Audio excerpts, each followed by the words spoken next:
As for the first step, let's install the pyvisa library.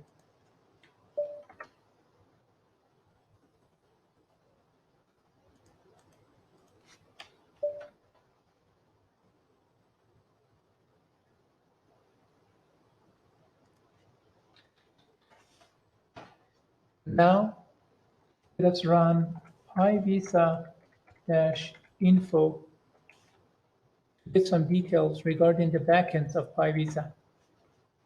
So here we realize that the Pi backend is asking us to install Linux-GPIB. Before moving on to install Linux-GPIB, we need to install 4 packages. One package is build essential that basically allows us to use the command make with the appropriate GCC compilers.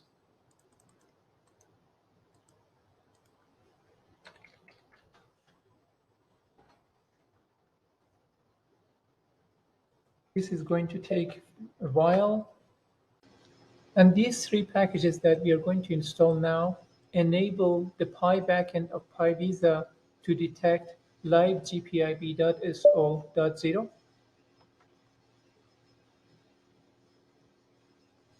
This also is going to take a while. Now we can download and install Linux-GPIB. To download it, you can visit its SourceForge homepage. I'm going to share the URL of this page with you in the descriptions below the video. Before downloading, you need to make sure that you're downloading the correct version of Linux-GPIB. And to do so, you need to determine the Linux kernel version on which Ubuntu is running. And I did that by running uname-r, and I got 6.8. Based on that, I chose this download folder, and of course, I'm going to go with the latest version.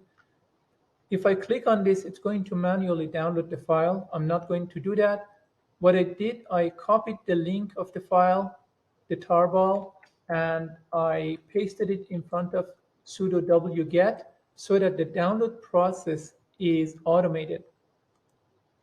The only thing out of these installation steps that you may choose to do differently is the starting directory. And I started from /opt. You may choose to do it from elsewhere.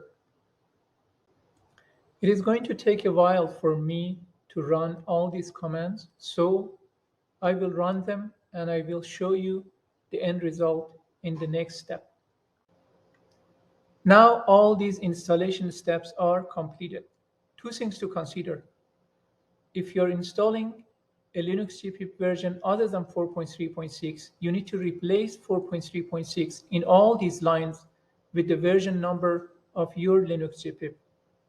Also, the installation steps are going to throw us a few warnings. You shouldn't be too worried about those warnings. Now we run pyvisa-info again.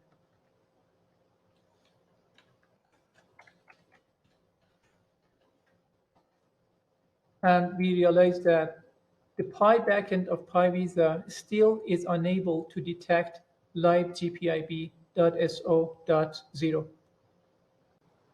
The last step is to create a shortcut of this file in /lib directory to help the Pi backend to locate this file. So we run this and then we run pyvisa-info again. So now we realize that the Pi backend of pyvisa is able to find the required library files. We were able to successfully set up the Pi backend of pyvisa.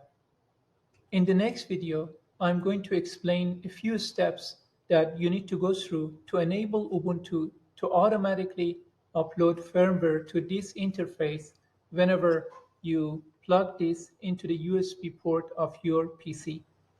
Stay tuned.